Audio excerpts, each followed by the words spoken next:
I see girls and boys selling lanterns on the street. Ay, mamaya na yan. October pa lang. Humahataw, humahagupit, lumalatay na komentaryo sa Himpapawid. 2x2. Walang takot sa paghimay sa masalimuot na isyu ng bayan. 2x2. Humahataw na mga balita at impormasyon. 2x2. Ating damhin, ating lasapin ang hagupit na 2x2.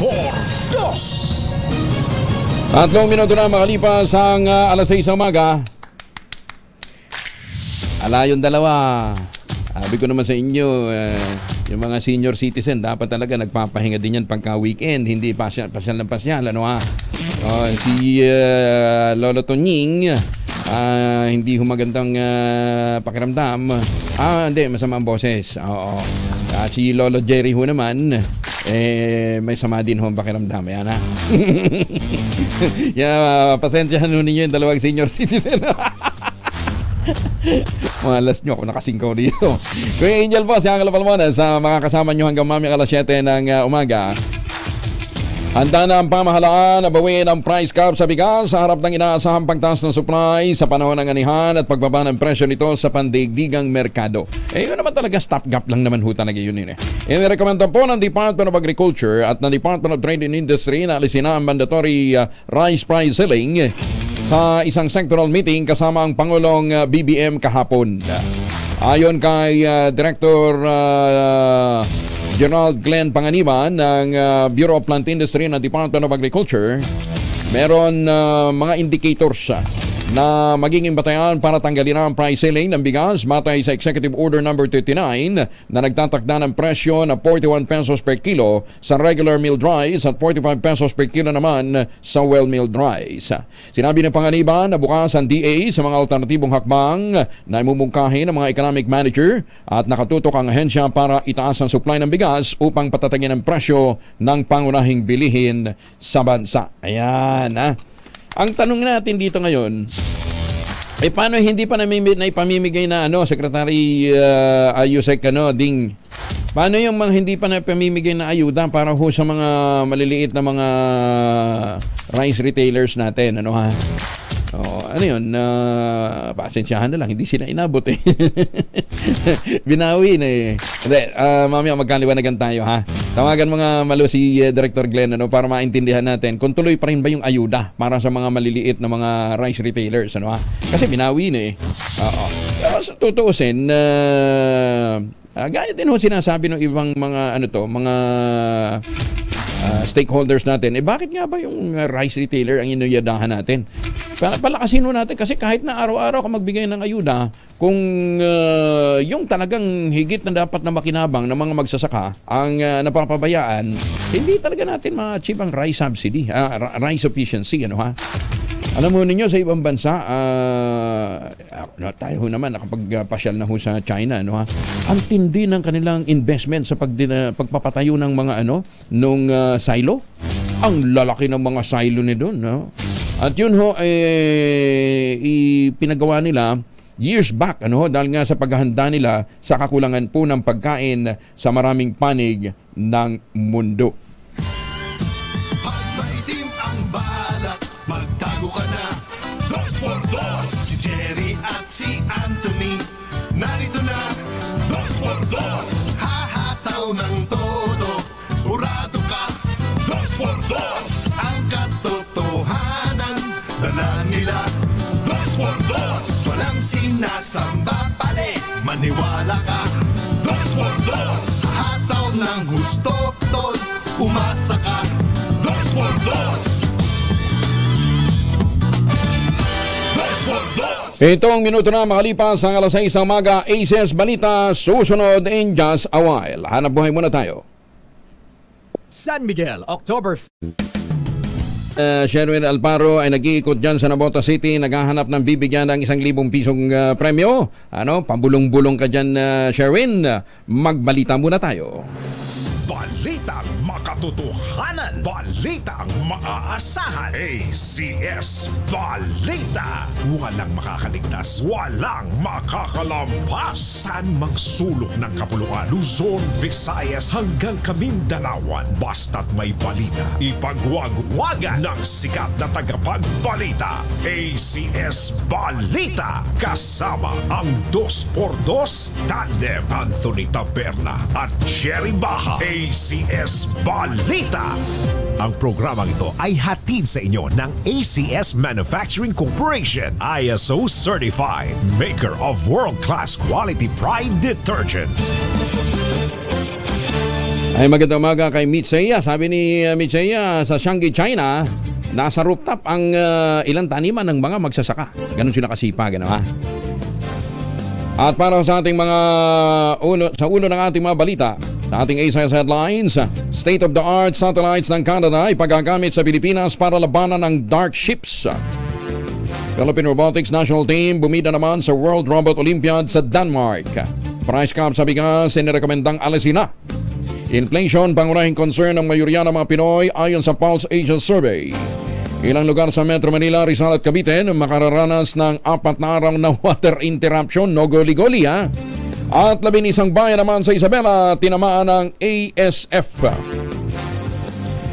Sa detalye ng ating mga balita, binigyan ng Canada ng free access ang Pilipinas sa kanilang state-of-the-art satellite sa magbibigay daan sa maritime enforcers na mag-survey ng halos real-time ng mga sasakyang pandagat sa loob ng exclusive economic zone ng Pilipinas. Ipagagamit ng Canada ang kanilang satellite sa nanaglipa na sa kalawakan para madaling makilala at matukoy ang mga dayuhang barko na pumapasok sa teritoryo ng bansa. Ayon kay Canadian Ambassador David Hartman, ang mga satellite na nabanggit ang magbibigay daan sa mga otoridad ng Pilipinas na matukoy, masubaybayan kahit ang mga dark ship o yung mga barko na nagpapatay ng communication at radar equipment sa araw man o gabi upang maiwasan sila na matunto ng mga otoridad. Sinabi pa ni Ambassador Hartman na bukod sa access sa mga Canadian satellites, nagpadala rin ang Ottawa ng isa pang Halifax-class frigate para lumahok naman sa unang pagkakataon sa Joint Philippine-US Naval Exercises na sama-sama o all-together na nagsimula noong October 2 tatagal hanggang October 13 sa Southern Luzon. Hindi naman nagpahuli, humakot na medalya ang Philippine Robotics Team sa katatapos na World Robot Olympiad Friendship Invitational 2023. Ginanap ito sa Odense, Denmark nitong Setyembre. Nakamit ng Philippine Robotics National Team sa elementary level for future innovators ang bronze medal na panalunan ni Sabina Lim at Jebenil Canlas.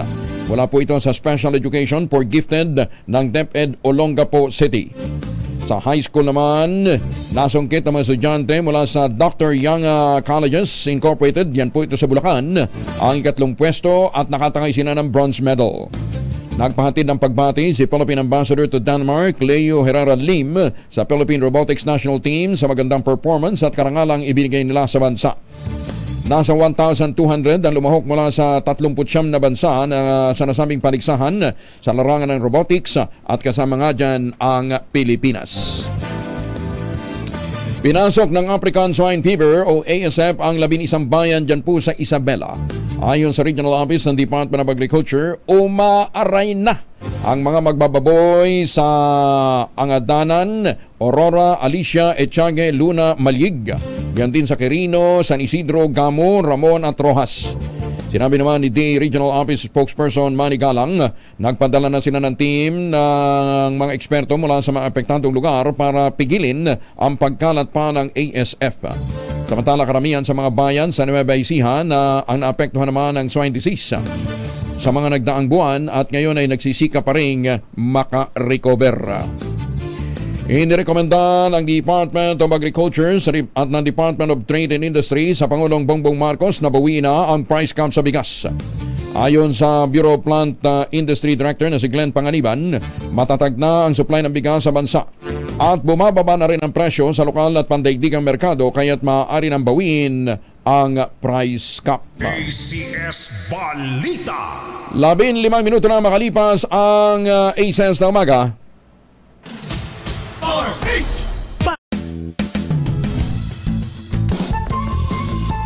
Dahil malakas ang kagong makinig sa DZRH, malakas ka rin sa amin. Itodo nyo na ng malakasan ang inyong radyo at makakay na ang matiyempohan ng aming roving reporter na nakikinig o nanonood sa DZRH.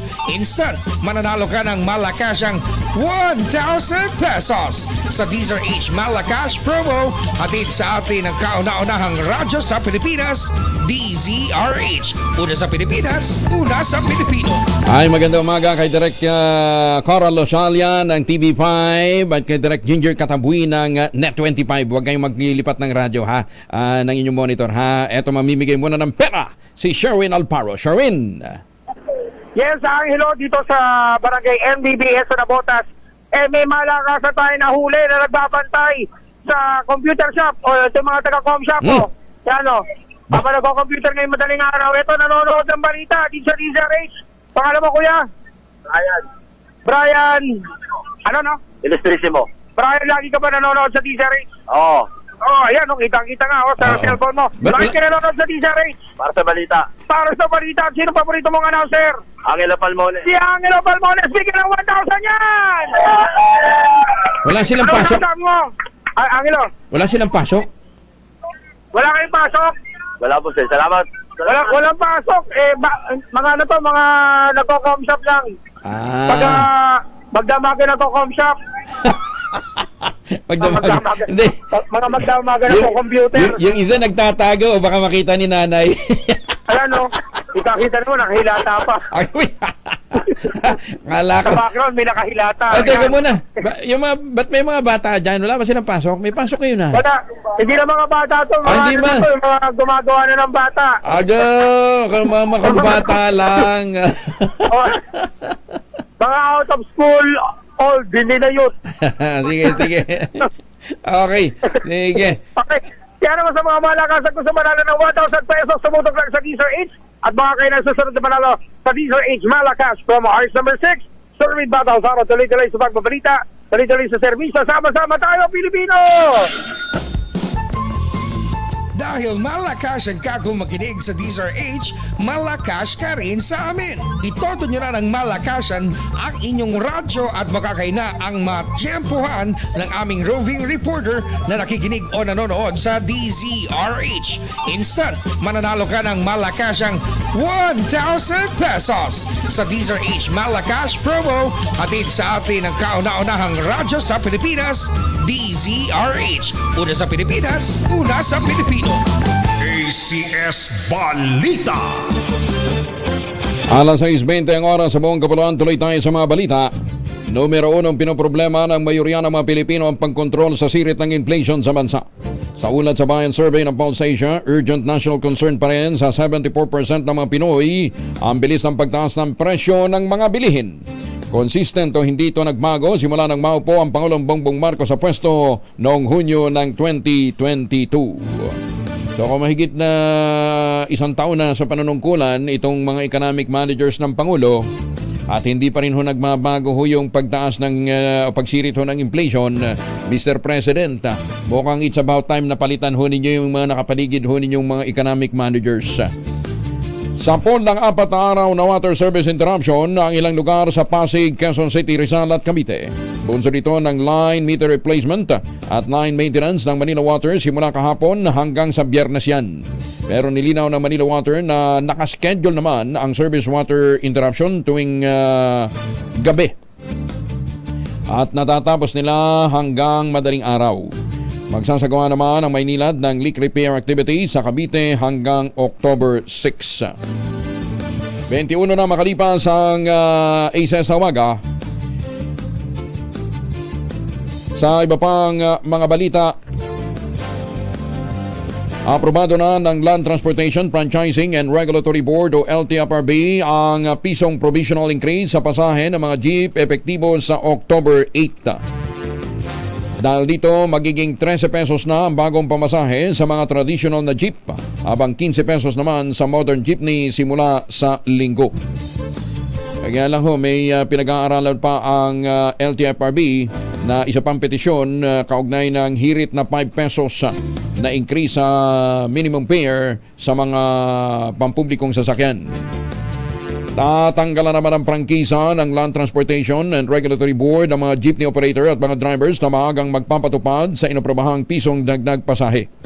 Sa panayam ng DZRH, nilinaw ni LTFRB Chairperson Chopilio Guadis, epektibo ang pisong provisional increase sa pasahe sa mga traditional at modern jeepney sa hating gabi pa ng October 8. Pakiusap sa ating mga drivers, sa ating mga kapatid sa industriya, ang fare increase po would only start on Sunday. Sa mga lalabag po ito, alam naman po ninyo kung anong posibilidad na maging sanction or penalty rito, which could lead to your suspension or possible po na pagka-revoke po ng inyong provisional, ng inyong prangkisa. 23 makalipas ang alas 6, pumanaw na si Palawan 3rd District Representative at dating Puerto Princesa City Mayor Edward Hagedorn sa edad na 76. Hindi na binanggit ng pamilya ang dahilan ng pagkamatay ni Mayor Hagedorn o Congressman Hagedorn, pero sinabing ibuburol ito sa Immaculate Conception Cathedral sa Puerto Princesa City. Inalala ang kongresista bilang kampyon ng kalikasan, turismo, agrikultura at kaayusan. Oo, isa ho ito sa mga talagang lumaban para po sa pangangalaga ng biodiversity ng Palawan. Partikular na ang Puerto Princesa. Nakiramay naman ang Kongreso sa pamumuno ni House Speaker Martin Romualdez sa mga naulilang pamilya ng yumaong kinatawan ng Palawan na si Congressman Edward Hagedorn. Ayon kay Romualdez, ikinalungkot nila ang biglaang pagyao ni Hagedorn na hindi lang isang kasamahan sa trabaho kundi isang kapamilya. Bukod sa pagdadalamhati, hinimok na rin ng House Speaker ang bawat isa na ipagbunyi ang pagiging inspirasyon ni Edward Hagedorn sa marami, lalong-lalo na sa mga lumalaban para sa kalikasan. Dalawang CHED Commissioner ang naharap sa kaso dahil sa manoy anomalya sa paggastos ng pondos at pag-abuso sa kapangyarihan. Sa budget hearing ng Senado, kinumpirma ni CHED Chairman Prospero de Vera na nakatanggap sila ng reklamo laban kina Aldrin Darilag at Jomark Libre dahil sa ipinasasagot sa mga state university ang kanilang gastos tuwing nag-iinspeksyon sa mga paaralan at marami pang kasama tuwing may board meeting na ang venue kadalasan ay mga mamahaling restaurant. Kaya doon ho sa mga universidad na dinadali ho ng ganitong racket nitong mga hindi naman taga-CHED Ganon din yung taga Central Office kuminsan ng ng ibang mga ahensya ng pamahalaan na may tawag dito, supervisory at monitoring function. Nako, ganyan ho racket Natatandaan ko tuloy pagka darating ho ang isang supervisor o superintendent, di ba? Aba, kinakailangan may palityon, tapos bongga talaga yung salubong. Para bang parang Diyos yung dumarating sa mga probinsya. Tapos yung mga mga superintendent, mga supervisor, mga principal dun sa sa ground, kahit na alam nilang hindi naman dapat, talagang pinagbibigyan din para siguro magumanda-ganda yung report. Huwag naman ganoon.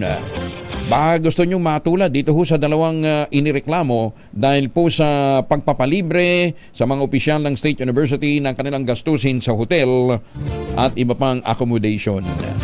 Tibay ng loob, Pinakakasuhan naman ng Ombudsman si dating Senior Regulatory Administrator Hermenegildo Sirapica dahil sa delay sa procurement ng farming tools.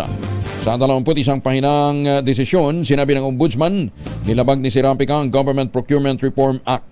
Binuksan naman ang invitation to bid para sa procurement ng harrowers mula August 23 hanggang Setyembre 13 noong 2017, pero inilabas lamang ang notice to proceed noong Setyembre ng 2020.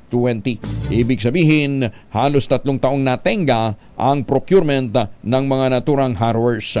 So sa halip na mapakinabangan ho ng mga magsasaka, mukhang natulog ho yung pera.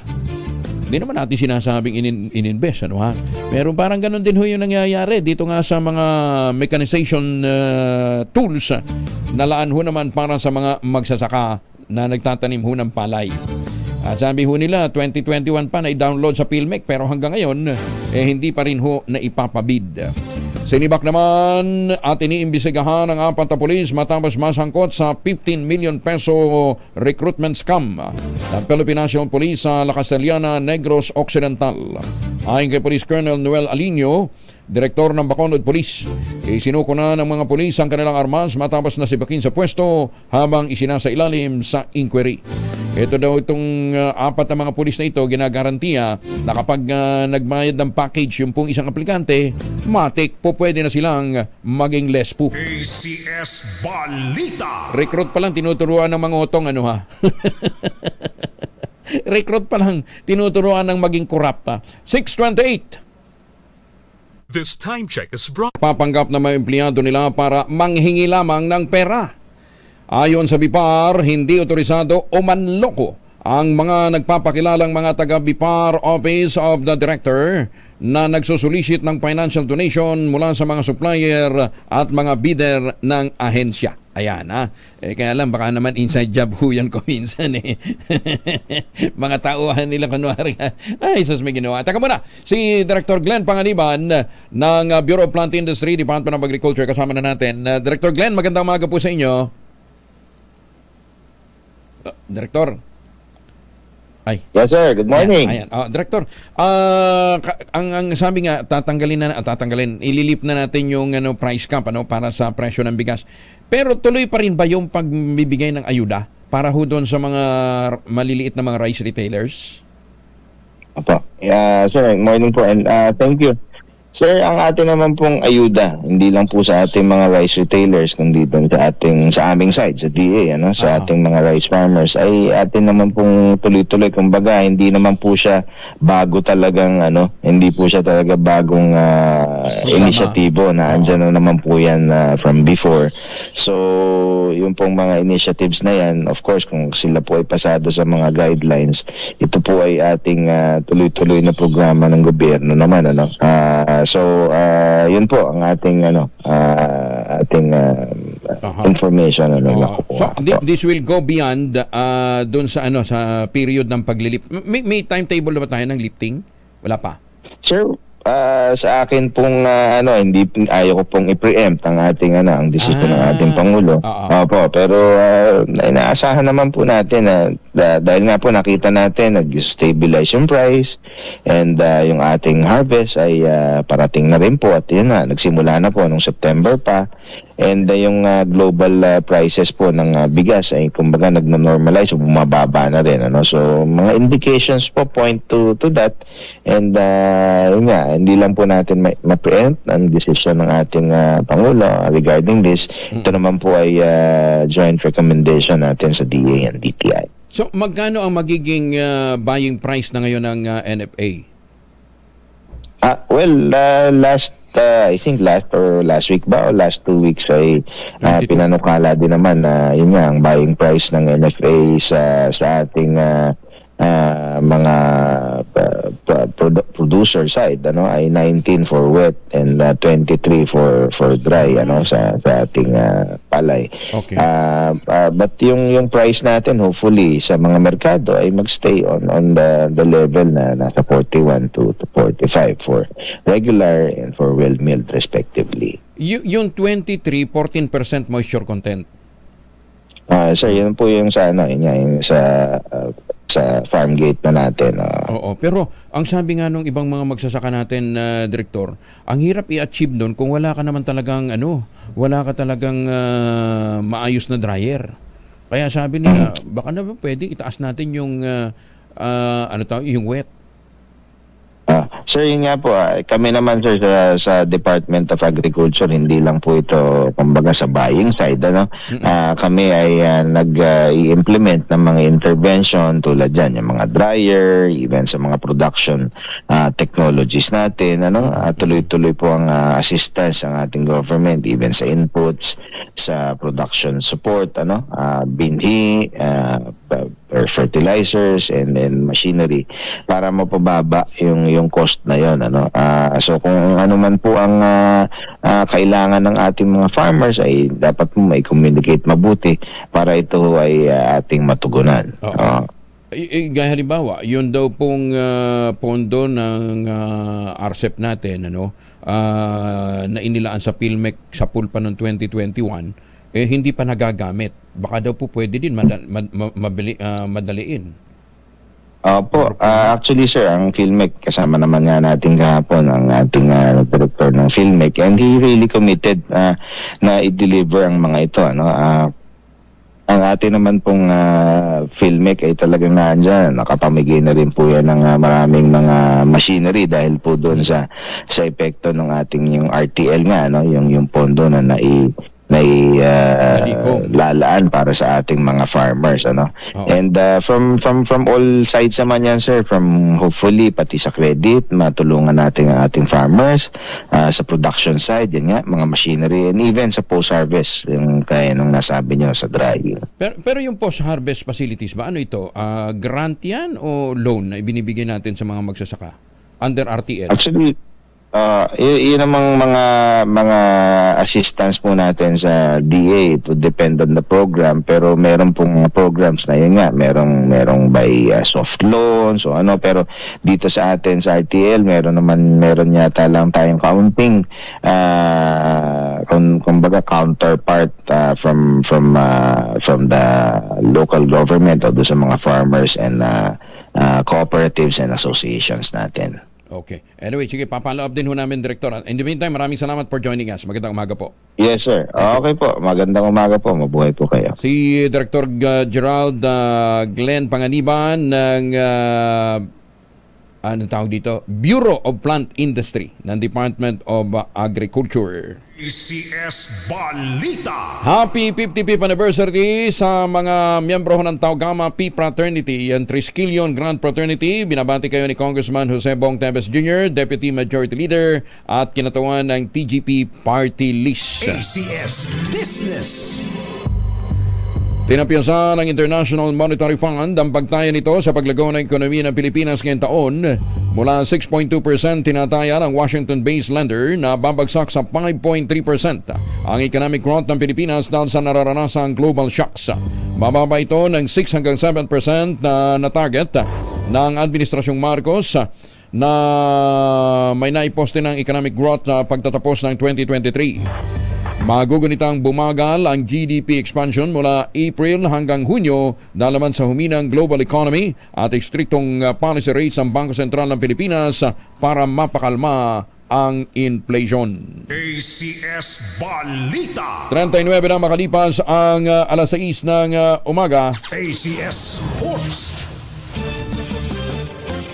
Binuhat naman ni Justin Brownlee ang Gilas Pilipinas para itakas ang panalo kontra Iran sa quarterfinals ng 19th Asian Games sa Hangzhou City sa China at nadali ang score na 84-83. Abante ng Pinoy Cagers sa semifinals ng ASEAN.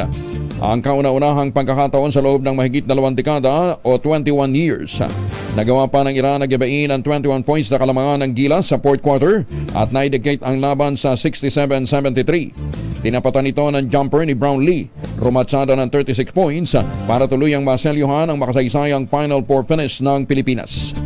Makakasagupa naman ang Gilas Pilipinas sa semis ang China na nilampaso na rin nila sa nagdaang FIBA World Cup. ACS Balita.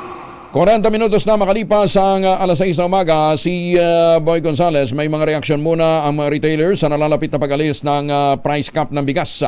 Nasa Obrero Public Market ngayon si Boy Gonzales. Boy? Boy, go ahead.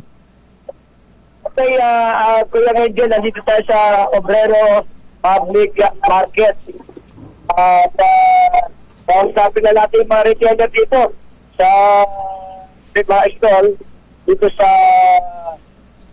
mismong palengke. Malapit sa ano lang sa Blooming Street Market, malapit sa Rizal Avenue. At yung tinatawag nila sa Obrero Public Market. Di Manong, pabor pa kayo na hindi na tanggalin na yung price ceiling? Ako po, pabor po ako dyan kasi marami ng pamimili na maibigay natin sa namimili. Kasi may limit ang nakaraan, may limit, 2 kilo lang. Ngayon, pwede ka na magbigay ng marami. Para lahat yung gustong makabili ng marami, para maipakain na sa pamilya. Ito ang maganda. Ano po karamihan bigas, klase ng bigas sa pinipilitin? Karamihan po yung 41, yung kaya nilang nabot sa bulsa at 45. Yun po, para sa mga ating mga customer. Ano na po pangalan nila? Orly po. Si Mang Orly, Kuya Angel. At maraming mga namimili rito. Yung 41 nila, yung 41 pesos nila yung rice, local regular meal the rice. Ito yung medyo maitis na pero masarap pagkain nila ito. Masarap ang kanin po. Kaya nga, ubus na yung yung punti na lang. Mamaya siguro mamili po kami kasi bawat sa isang sako lang ang ibigay sa amin. So sa dagupan po. Isang sako lang ang ibigay nila. Sa 41, sa regular meal, isang sako lang. Tapos sa proven naman, sa 45, isang sako lang din. Parang isang sako, Okay, salamat po. Kaya nga nandiyan, si Mang Orly, na dito sa Obrero Public Market. Siguro nasa 20 minutes na ako kayang Angel yan dito. Karamihan binibili dito yung halagang 41 pesos. Yan, mula dito. Boy, ano yung nakikita kong 40? Ba't may 40 pesos per kilo? Ano yan? 40. 40. Ano ba yan? Bagong alaman. Akala ko bigas bagoong pa. Katapat ng bigas eh. Nakabili na ako dyan, pangkari-kari, nakabili na ako rito. Okay. Bagoong alaman. Akala ko naman selective lang yung binabanggit mo. May nakita ko 40 eh. Ayun nga, may 20 pa, bagoong pala yan. Sige, maraming salamat, boy. Okay, meron din sila rito 58. Meron 55, may 60, iba't ibang klase ng bigas. Mula sa kauna-una sa Pilipinas, si Jared Chico Sida Gonzales, tuloy-tuloy sa pagbabalita, tuloy-tuloy sa servisyo, sama-sama tayo, Pilipino. Maraming salamat, boy. Samantala, pisong increase naman sa pasahe sa jeep, swak sa maikling ruta ayon sa mga tsuper. Ayon kay report mula kay Angel Paros ang aris sa 52 Angel. Morning ko yung Angel, dagdag dagok ng pasahero itong pansamantalang taas pasahay na piso para sa mga pampublikong jeepney. Simula sa darating ng linggo, ramdam itong nasabing Prodiro Trish. Paging sa mga jeep na may maikling ruta, gaya rito sa biyaheng Annapolis MRT, hanggang sa Green Hill Shopping Center, dyan sa, o dito sa lungsod ng San Juan. Kahit maikli kasi ang rutang iniikutan kumpara sa ibang biyahe, matik na maniningil ng 13 pesos yung mga chauffeur dito. Mas mataas sa kasalukuyang minimum fare na 12 para sa tradisyonal na jeepney. Pero ayon sa driver na si Wilfredo Santua, kahit malayo sa 5 pisong permanent increase na hirit ng maraming transport group, tulong na rin ang piso kasi dahil sa halaga ng diesel. Malaking bagay na umarito kahit binibinig pa ang permanent increase sa LTFRB dahil hindi naman sila tumatakbo ng napakalayong biyahe. Pangamba rin ang chauffeur kung magmamahal man ang sobrang pasahe, baka maglakad na yung kanilang mga pasahero dahil sa lapit lang ng ruta. Pakinggan natin si Mang Wilfredo. Sa amin, sir, parang tama lang yun kasi naiksi lang yung ruta namin eh. Parang loop service lang kasi kami. Sa minimum fare na yun, okay lang sa amin yun. Hindi kami gaanong apektado nun kasi ganun nga. Maiksi lang yung ruta namin. Hindi kami gaanong apektado nun. Pero madadagdag kayo nakita, syempre. Oo, normal po yun. Kasi tumaas po talaga yung diesel. Pero kung mga pasahero syempre ang tatanungin ko yung Angel, karamdam at malaking bagay rin itong piso sa kanilang biyahe kahit minimum lang ang maidadagdag. Para sa kauna-unahan sa Pilipinas, Deezer H, ito si Edniel Parrosa. Tuloy-tuloy sa pagbabalita, tuloy-tuloy sa servisyo. Sama-sama tayo, Pilipino. Maraming salamat, Edniel. 45 makalipas ang ACS na umaga, patay naman ang 20 katao. Makarang sumalpok ang sinasakyang bus sa flyover malapit sa Venice, Italy. Nayupi ang unang bahagi ng bus at nahulog malapit sa riles ng tren na konektado sa tulay ng Venice. Nangyari ang naturang trahedya nang pabalik na sana ang tourist bus sa campsite kung saan lulan nga ang ilang mga turista. Base sa report, mahigit sa 20 individual ang nasawi habang mahigit naman sa 12 nasugatan sa naturang aksidente. ACS Balita. Marami pang mga balita sa ating pagbabalik, alas 6:46. Balitang makatotohanan, balitang maaasahan. ACS Balita. Ang programang ito ay hatid sa inyo ng ACS Manufacturing Corporation, ISO certified, maker ng world-class quality Pride detergent. Ano kayo excited? Pero sige, bigyan natin. Ano, ha? Ito po ang ating bagong mahiwagang tunog. Nagkakahalaga ngayon ng 3,000 piso. Yan. Yan. Yan. Yan.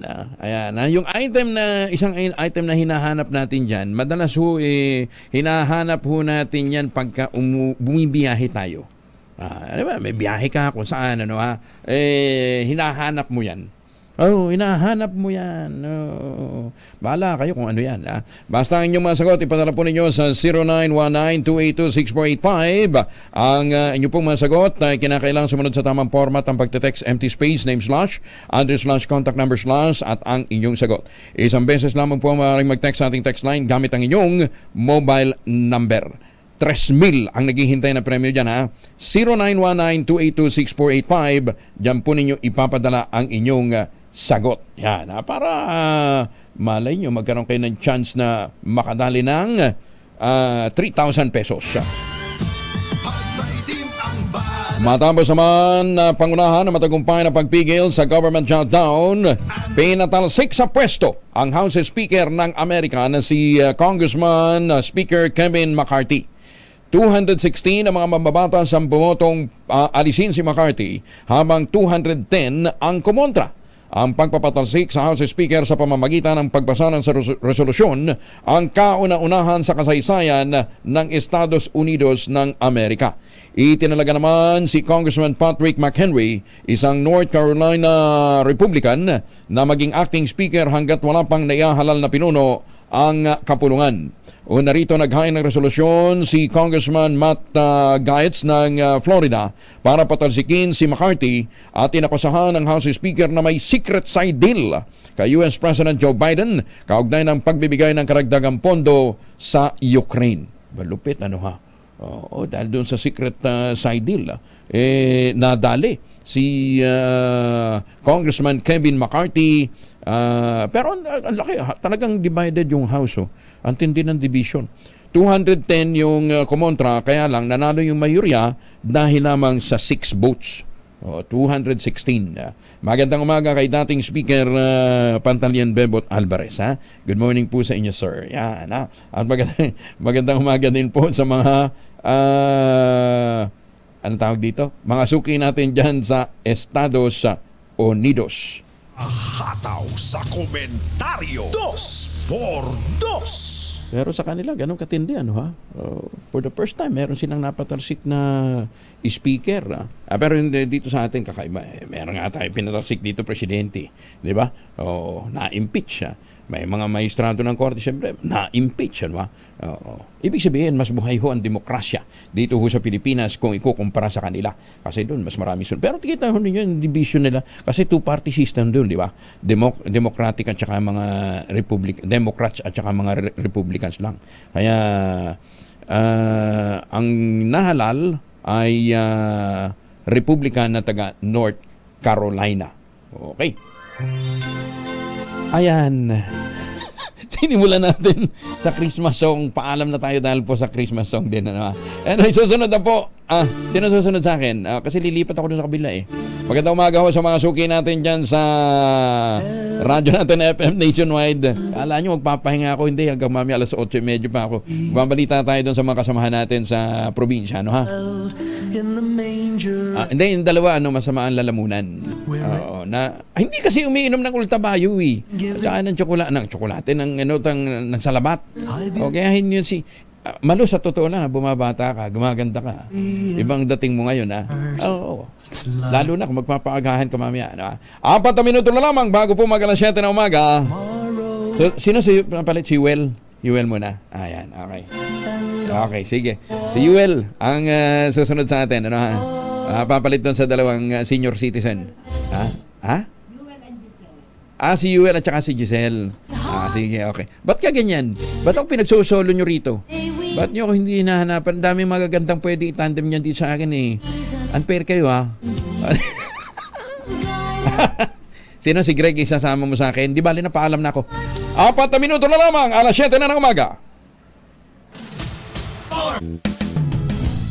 Bago, balitang dapat alam mo. Balitang magdadagdag ng talino. Dahil bagong impormasyon, makibalita. Unang-una sa DZRH.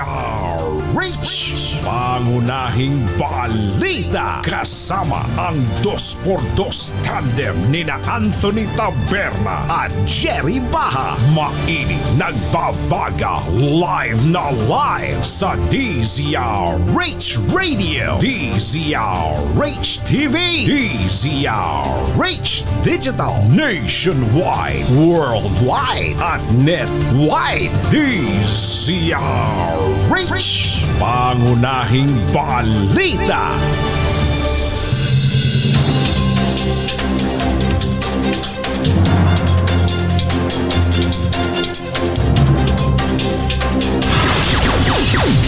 Narito po ang ating headlines. Pisong dagdag pasahe epektibo na sa linggo.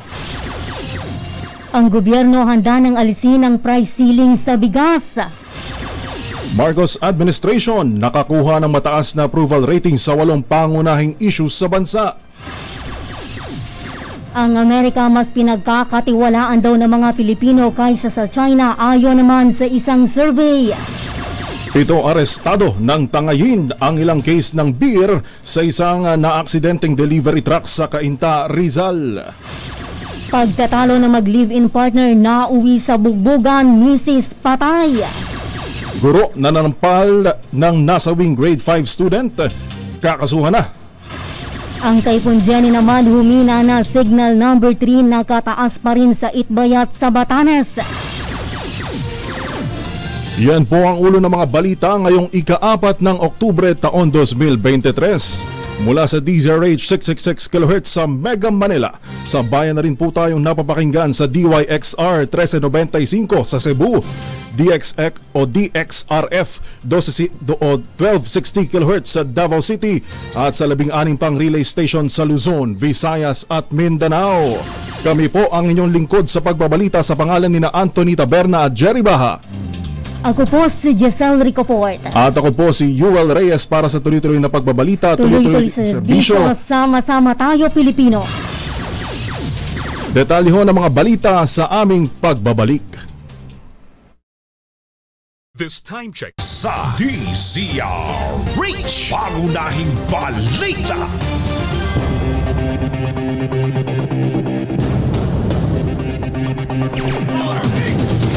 Sa detalye ng ating mga balita, simula sa Oktubre 8, magiging 13 pesos ang minimum na pasahe sa lahat ng pampasaherong jeepney sa buong bansa.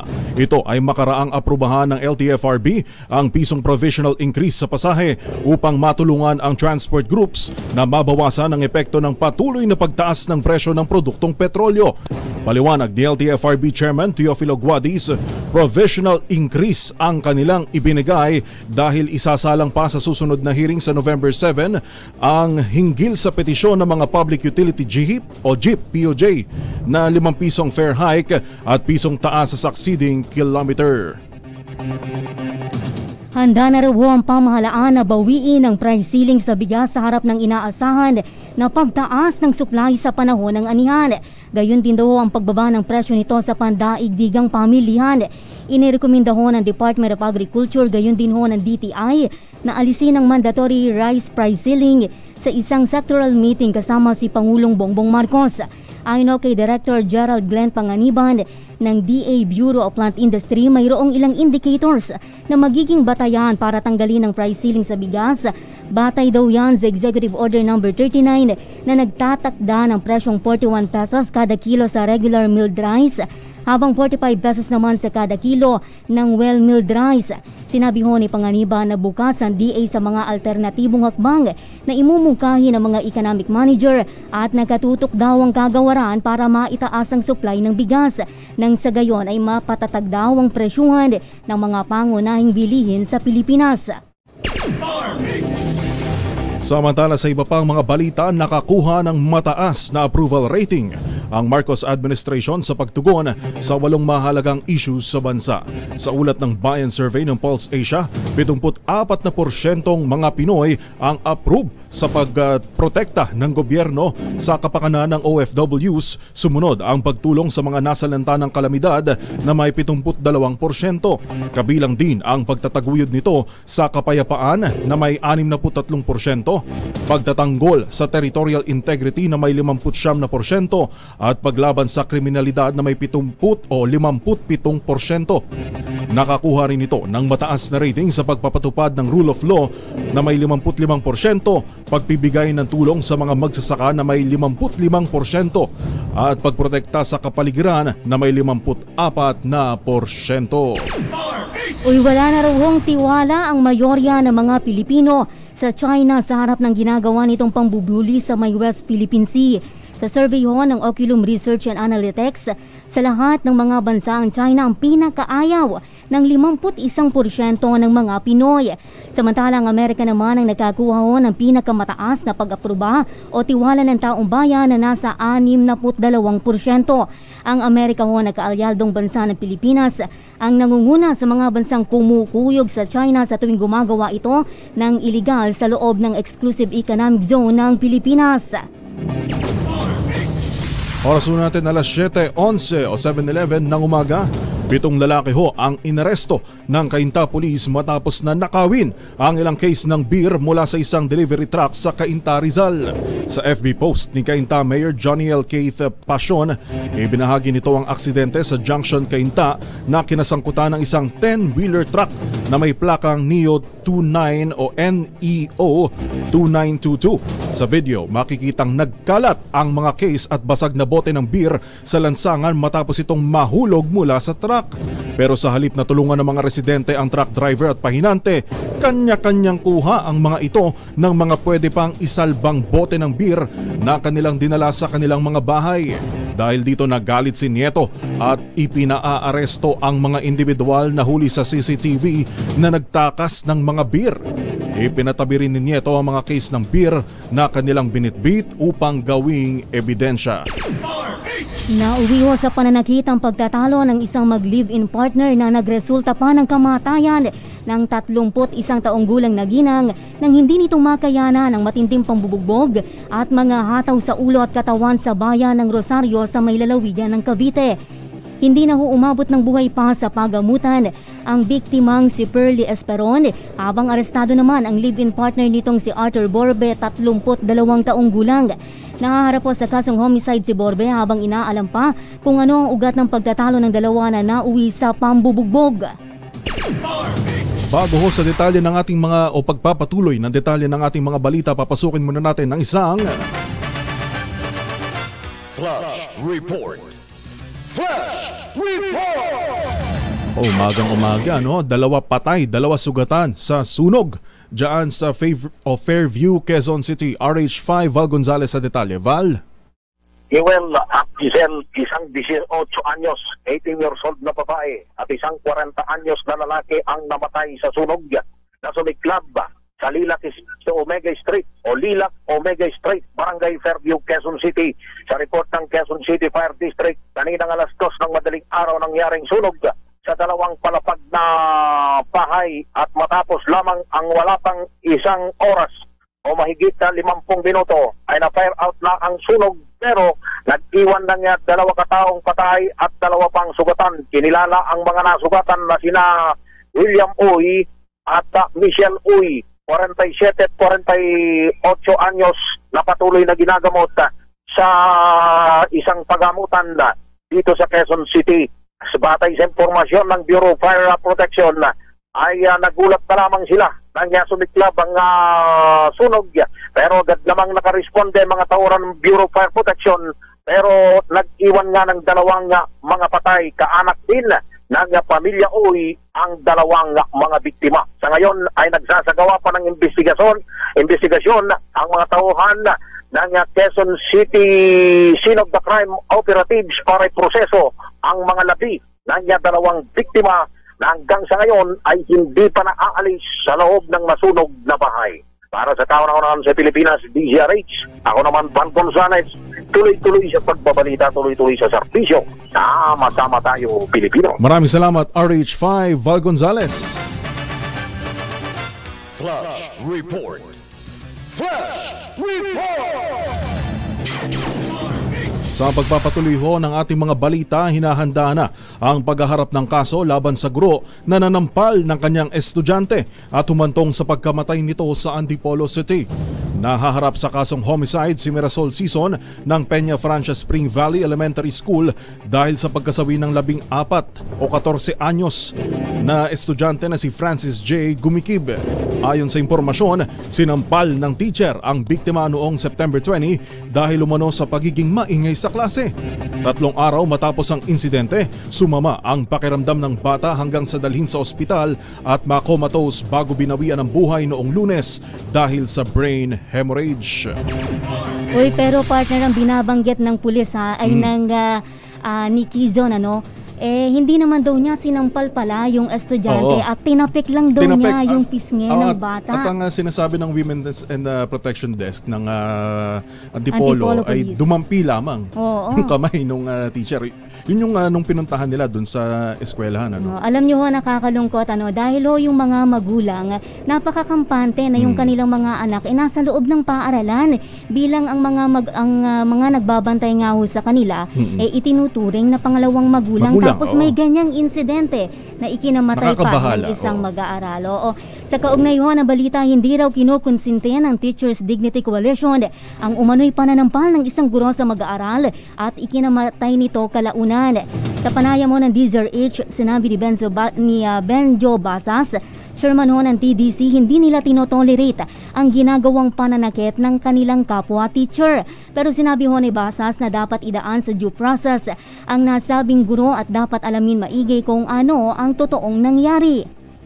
Sobrang nakakalungkot at nabalitaan po namin yan. Talaga nakakalungkot. Well, we don't know po the circumstances po tungkol doon.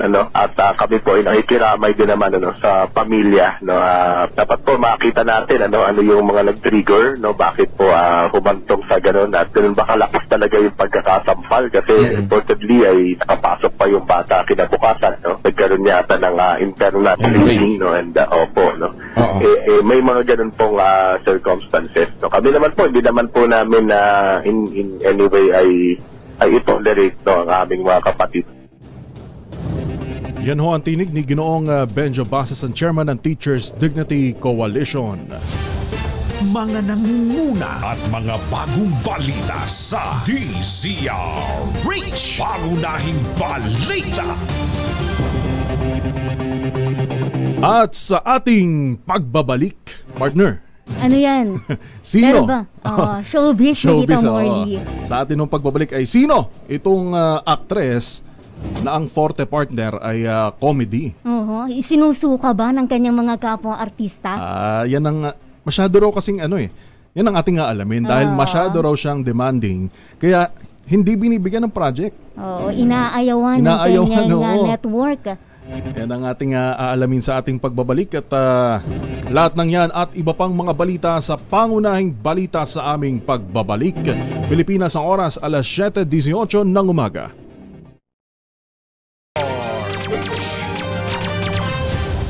Mga nangunguna at mga bagong balita sa DZRH. Pangunahing balita.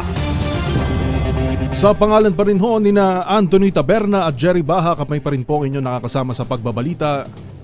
Ako po si Giselle Ricoport. At ako po si Yuel Reyes. RH Weather News. Update ho muna tayo sa Bagyong Jenny. Bahagya na hong humina ang Typhoon Jenny habang lumalapit sa kalupaan ng bansa. Huli itong namataan sa layong 270 kilometro sa hilagang silangan ng Itbayat, Batanes. Taglay nito ang lakas ng hangin na umaabot sa 150 kilometro bawat oras at bugso na 185 kilometro bawat oras habang patuloy na kumikilo sa direksyong Kanluran, Hilagang Kanluran sa bilis na 10 kilometro bawat oras oras. Nakataas pa rin ang Tropical Cyclone Wind Signal number 3 sa Itbayat, Batanes, habang Signal number 2 sa nalalabing bahagi ng Batanes at hilagang bahagi ng Babuyan Islands. Signal number 1 naman sa nalalabing bahagi ng Babuyan Islands, nalalabing bahagi ng Cagayan, northern portion ng Apayao at northern portion ng Ilocos Norte.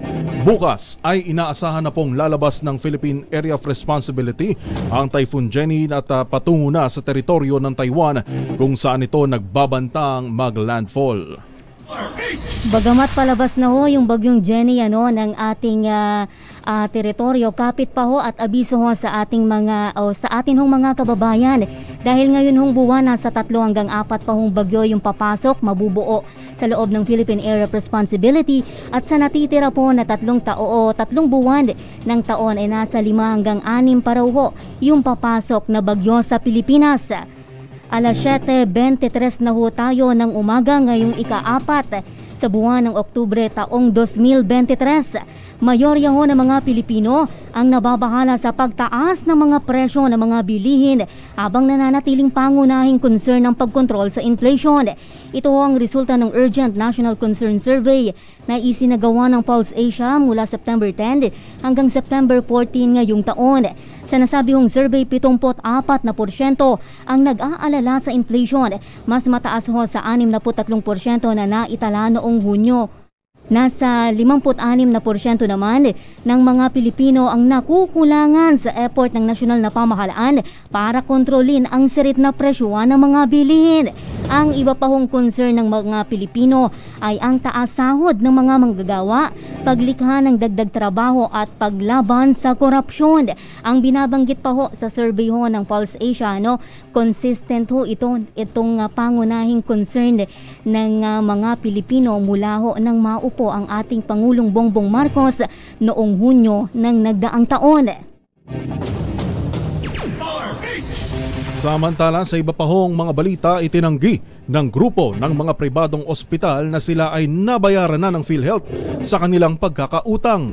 Ito ang reaksyon ng Private Hospitals Association of the Philippines sa pahayag ni PhilHealth President at CEO Emmanuel Ledesma na kanilang nabayaran na ang 20 bilyong piso mula ho sa 27 bilyong pisong outstanding debt o utang sa FAPI.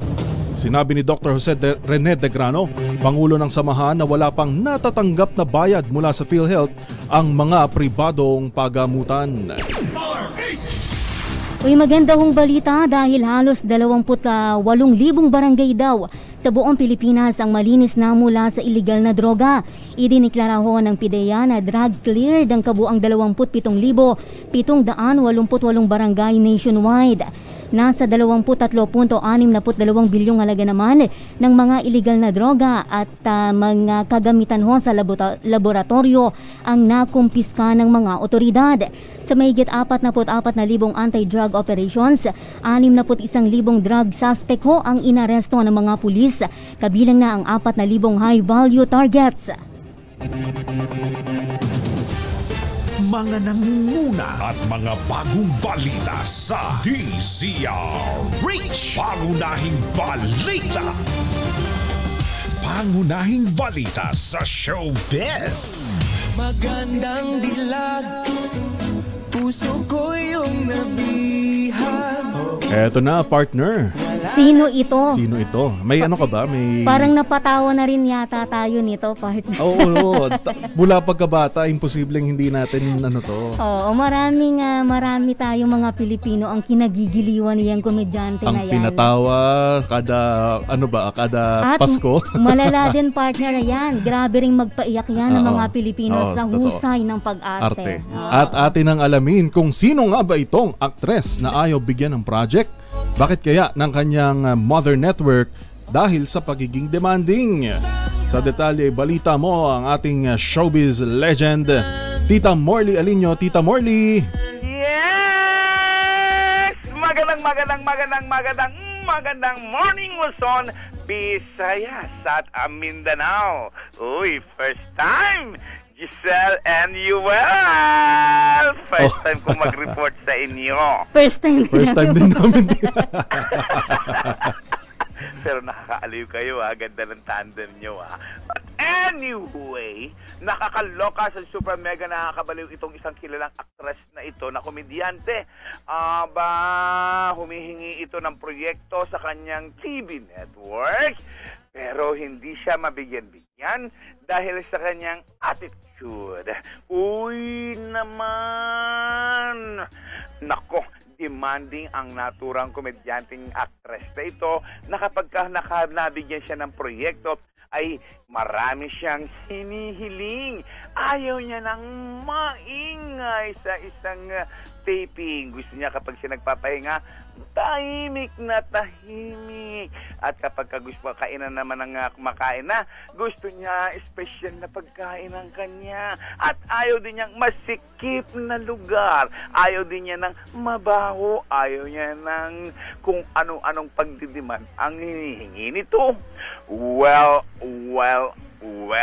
embiyer na sa kanya ang kanya mga staff dahil ang dami niya ring inaaway, ayaw niya ng ganon, ayaw niya ng ganito, maging ang cameraman, inaaway-away din. Nako, pati ang mga co-stars niya ay nakakatikim din ng kanyang kamalditahan. Kaya ngayon, hindi siya mabigyan-bigyan ng proyekto ng kanyang TV network dahil sa kanyang pagiging demanding at kanyang pagiging maldita. Ang naturang aktres na pinag-uusapan natin dito sa ating Sino Daw Ano Daw ay ang komedyanteng aktres na hindi naman siya kaputian, hindi rin siya kagandahan. Normal lang ang kanyang mukha at normal din ang kanyang height. Siya ay ang aktres na kung tawagin ay, nako, ang konti lang ng pangalan nito. Ilang letter lang, Yuel. Parang ikaw, konting-konti lang din ang pangalan mo. Ganyan na ganyan. Aba, kilala siya. Kapag pinag-uusapan ang araw. Pag pinag-uusap ng araw, yan ang ating DZRH Showbiz. Tita. Meron ba itong aktibong proyekto ngayon? Napapanood pa ba natin ito? Hindi nga, kasi nga wala na nga, hindi nga siya binibigyan. Matagal na pala. Oo, hindi siya binibigyan dahil may pagkamaldita talaga at demanding talaga itong aktresa na ito na napakagaling pa naman umarte na tama kayong dalawa ni Yuel na maraming panahon, marami na rin mga artista o marami na rin mga tao ang kanyang pinangiti dahil sa husay niyang umarte. Pero lagi ba natin itong napapanood tuwing tuwing Pasko? Uy, may kapangalan siya dyan Diyan sa lugar sa may Quezon Avenue May kapangalan siya dyan. Oo, isang establishment. At yan ay... At yan. Yan na muna ang ating DZRH Showbiz Status News. Ito po ang inyong RH47. Morley Alinyo, tuloy-tuloy sa pagbabalita, tuloy-tuloy sa serbisyo. Sama-sama tayo Pilipino. Babu! Maraming salamat Showbiz Legend, Tita Morley Alinyo. Pangunahing balita sa sports.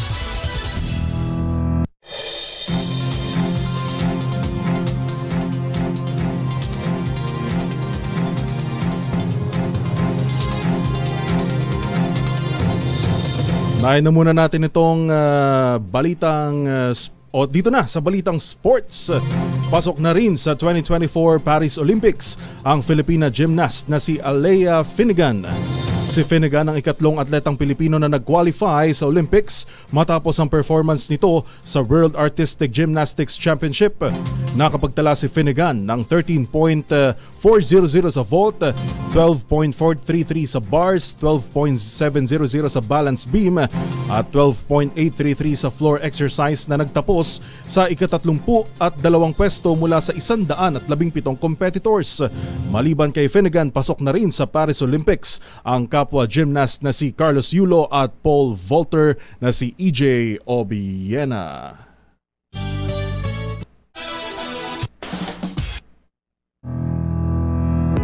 Sa atin pong balita sa ibayong dagat, Matapos pangunahan ng matagumpay na pagpigil sa government shutdown, pinatalsiko sa posisyon ang House Speaker ng Amerika na si Representative Kevin McCarthy. 216 na mambabatas ang bumotong alisin si McCarthy habang 210 naman ang kumontra. Ang pagpapatalsiko sa House Speaker sa pamamagitan ng pagpasa ng resolusyon ang kauna-unahan sa kasaysayan ng Estados Unidos.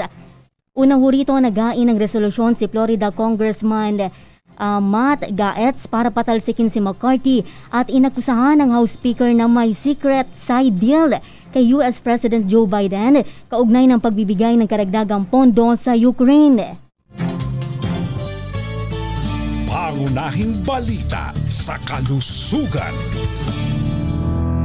Sa ating health news, to partner, hilig mo bang magbitbit at gumamit ng cellphone tuwing tinatawag ka ng kalikasan o habang nasa CR? Maraming guilty dyan. Ayon kay Dr. Saurabh Sethi ng Stanford and Harvard Harvard, may seryosong epekto sa kalusugan ang pag-scroll sa social media habang nasa toilet. Dahil hahaba ang oras sa pag-upo sa toilet, mauwian niya ito sa hemorrhoids, anal fissures at rectal prolapse. Ayon sa Johns Hopkins Medicine, nangyayari ang hemorrhoids kapag namamaga ang ugat at blood vessel sa paligid ng anus. Halos ganito rin ang epekto ng anal fissures pero isa itong crack sa lining ng anal canal, habang ang rectal prolapse ay ang pagluwa ng rectum na bahagi ng large intestine sa iyong anus. Mga nangunguna at mga bagong balita sa DZRH. Pangunahing balita.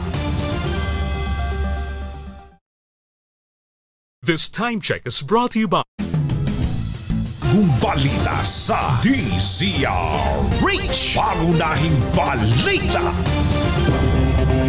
Sa ilan pa ho nating mga balita, Himars Rehas, ang isang dating sikat na Cebuano boxer, matapos magnakaw ng 6,000 piso o 6,000 pesos halaga ng bisikleta sa Barangay Pasil sa Cebu City. Kinilala ng nasawi o nangasawang Calero Police Station ang lasing na sospek na si Isagani Little Guns Pumar, 49 years old. Ayon kay Pumar, kinuha niya ang bisikleta sa pag-aakalang sira ito dahil plano niya sana itong ibenta pambili ng Chinese wine na kulafu. Isang pulis naman ang inaresto matapos umanong mabaril at mapatay ang isang 29 na taong gulang na lalaki sa lungsod ng Quezon. Kinilala ang suspect na si Patrolman Edwin Rivera na katalaga sa NCRPO Regional Mobile Force Battalion. Siya ho ay nadakip sa loob ng resto bar sa Barangay Novaliches proper, kung saan nangyari ang pagbaril niya sa biktima na kinilala naman na si Crismel Seryoso. Batay ho sa impormasyon, lasing ang pulis ng paputukan ng biktima matapos umano siyang alukin ng iligal na droga. Mga nangunguna at mga bagong balita sa DZRH. Pangunahing balita. At yan na po ang kabuuan ng DZRH Pangunahing Balita ngayong Miyerkules na. Bilis ng araw. Miyerkules ng umaga, October 4, 2023. Sa pangalan ho ni Nakatunying at ka Jerry, kami po ang inyong lingkod sa pagbabalita. Ako po si Jesel Ricoport. At ako po si Yuel Reyes para sa tuloy-tuloy na pagbabalita. Tuloy-tuloy na serbisyo, sama-sama tayo Pilipino. Pangunahing balita. Alright, partner, oras natin alas 7:42 at napakaraming mga issue ngayon na tayo binabantayan. Nandyan yung sa PhilHealth. Of course, mahalaga ho nating matutukan ito, lalo na datos natin. Bagamat sinasabi ng PhilHealth na wala na mga personal information ng PhilHealth. Ang binabanggit partner ng PhilHealth, mga workstations lamang daw ng kanilang mga empleyado na nakabase sa lungsod ng Pasig yung nadali nung nakalipas ho na hacking incident. At maliban ho dyan sa atin hong binabantayan din, ito hong 14 anyos na bata na umano'y sinampal ng kanyang guro. Marami hong hindi makapaniwala, lalo na ho yung ating mga kababayan na nakatutok ngayon partner sa palatuntunan. Binabanggit nila mukhang hindi naman daw sa sampal namatay yung bata. Yun ang depensa nung teacher dahil nga pinuntahan doon ng Women's and Children Protection Desk ng Antipolo. At yan ho ang ating aantabayanan sa mga susunod na developments na yan. Samantala, labas muna tayo ng ating himpilan partner. Mga motorista na papasok ng balintawak mula NLEX. Nakararanas daw ho ng mabigat na daloy ng trapiko dahil sa mga bus na nagbababa ng pasahero sa Bonifacio sa QC. RH23, Edwin Duque sa detalye. Edwin. Tama, Iwel, na sa mga oras ito ay nakaranas pa rin ng mabigat na daloy ng trapiko ang northbound kapag papasukan ng Balintawak galing ka ng North Luzon Expressway. Dahil yung haba ng traffic ay halos abot natin sa may toll gate papasok ng Balintawak. Ang sanay dito ay dahil sa mga sasakyang nagbababa ng mga pasahero dito sa may bahagi na ng Bonifacio paglampas ng tulay. Kaya yung mga bus, yun ang nagpapabagal para mabante yung mga bus o yung mga sasakyan kung kaya't naapektuhan naman itong pakanan ng pasya ng EDSA going to Cubao. Naglagay na rito ng MMDA para itaboy yung mga bus banda doon sa dulo bago kakyat ng Skyway para yung mga sasakyan ay medyo lumuwag. Kung titingnan mo, akala mo merong aksidente, pero pag titingnan mo yung battle rate, yung dahilan ng traffic, yun lang pagbaba, dahil dapat hindi mismo sa buhat, dapat aabanti sa malayo para makabanti rin yung pakar papunta ng EDSA. Sa ngayon, medyo lumuwag na, pero dahil ngayon lang ito ginantayan para mabante, ay nabawasan na yung bigat na daloy ng trapiko at kung titingnan mo rin sa bandang taas ng Spray, ay umaabanti na yung mga sasakyan galing ng Northern Luzon. Oo, Edwin.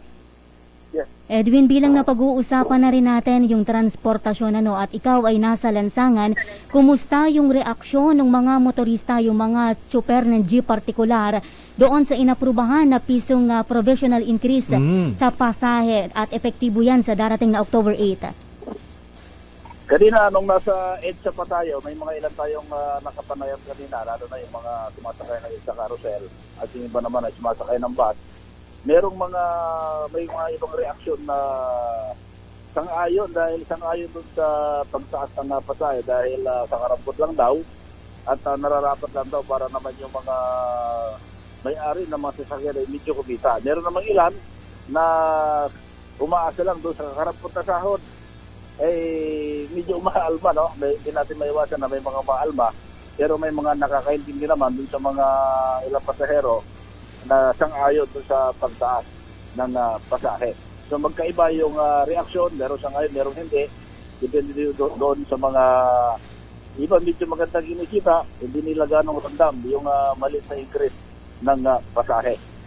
Oo, kasi itong partner, yung serye ng ilang linggo na taas presyo sa produktong petrolyo, sa huli, ang pinaka-apektado ho dyan, yung mga ordinaryong Pilipino.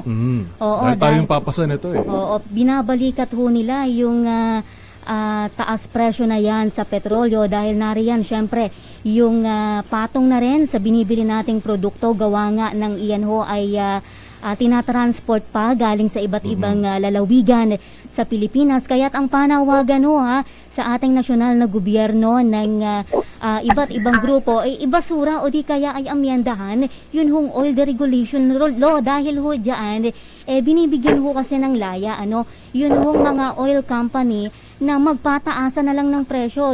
Pero dati, partner, ang unang layon sana niyan, magpababaan ng presyo yung mga oil company. Kaso ngayon, baliktad. Parang yung yung tariff, yung rice tarification law, na layon sana na babaan din yung presyo naman ng bigas. Kaya lang, lalo pang tumataas. Pero ang mainam naman ay maagang binaril yan ni Pangulong Bongbong Marcos. Anyway, Edwin, maraming salamat. May isa tayong kapanayan dito, si Kuya. Babalikan na. Edwin, babalikan natin yan dahil medyo gipit lang tayo sa oras. At tingnan natin. Pasok natin kay Lakay Deo at mamaya marinig din natin yung pulso ng ating mga kapwa tsuper na nasa kalsada. Alright. Maraming salamat RH23 Edwin Duque. Uy, ito naman daw, National Commission on Muslim Filipinos, meron daw ginawang kapalpakan at pinaiimbestigahan huyan sa Senado. Detalye RH28, Raymond Dadpaas. Raymond.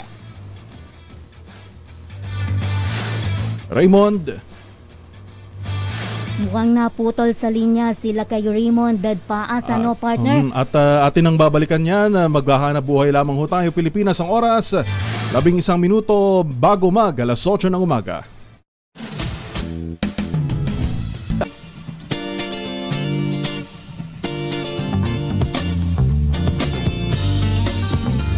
Hoy, magandang morning. Good morning, partner.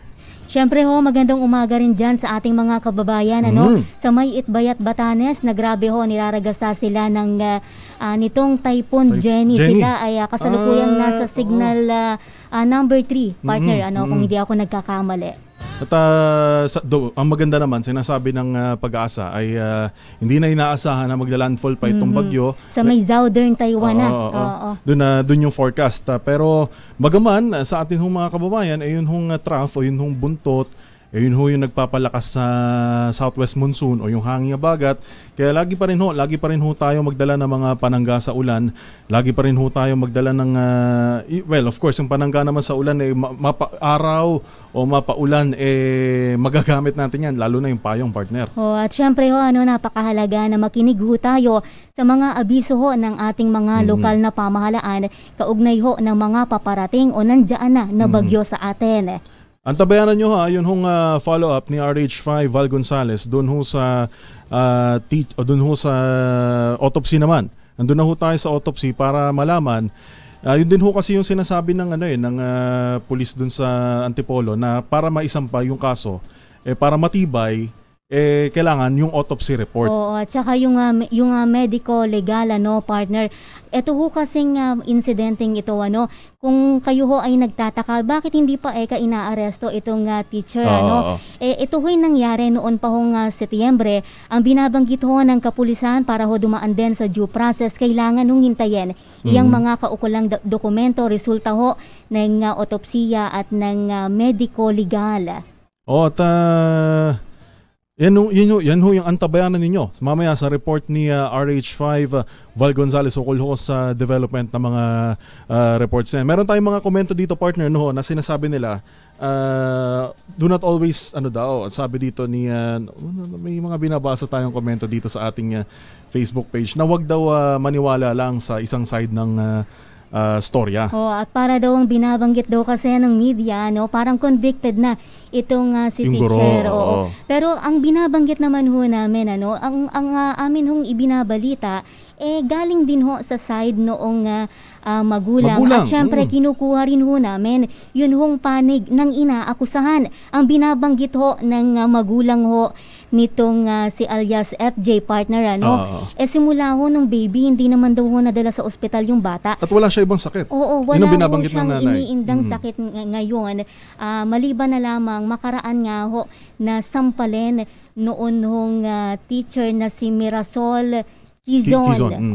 Si Mirasol Quizon. Ang banggit din daw nung mga nakasaksi na bata sa pangyayari, talaga naman na hinatak yung uniforme ni FJ. Meron dalawang estudyante na witness. Nagsasabi. Sinabunutan at saka tinampal, taliwas naman doon sa binabanggit ng teacher. Nadampi lang ng kamay. Na dinampian lang. Anong layon niya doon kung dinampian lang ng kamay? Yan ang ating alamin, partner. Samantala, papasukin muna natin ang isang Flash Report. Yun daw Mactan Cebu International Airport runway ay isinara ng halos 3 oras matapos magkaaberya ang military plane ng Philippine Air Force sa paglanding. At ang apektado raw ay 35 international at domestic flights. Tabayanan nyo ang mga detalye niyan dito sa ating mga programa. Susunod sa Damdaming Bayan dito sa DZRH. Flash Report. Sa mga naghahanap kana Katunying at kana ka Jerry. Absent muna sila ngayon. Bukas inyo silang muling mariringgan mapanonood sa ating sa telebisyon, syempre ho sa mga sa ating Facebook live streaming at sa YouTube channel ho ng DZRH News. Happy birthday kay Aya Uy, ang pinakamamahal ni Tita Ems. Bunsong anak. Bunsong anak. Ayan. At sa lahat ng mga nakasama natin, partner, meron ka bang babatiin dyan? Wala naman po. Siyempre po, sa ngalan siyempre ng aming mga naging kaagapay sa DZRH News Television, sa DZRH News Center at sa atin hong mga radio technician. Sa pangalan ho ni na Katunying at ka Jerry, ako po si Yuel Reyes. Ako naman po, Giselle Ricaport. At ito po ang 2x2, susunod na Damdaming Bayan.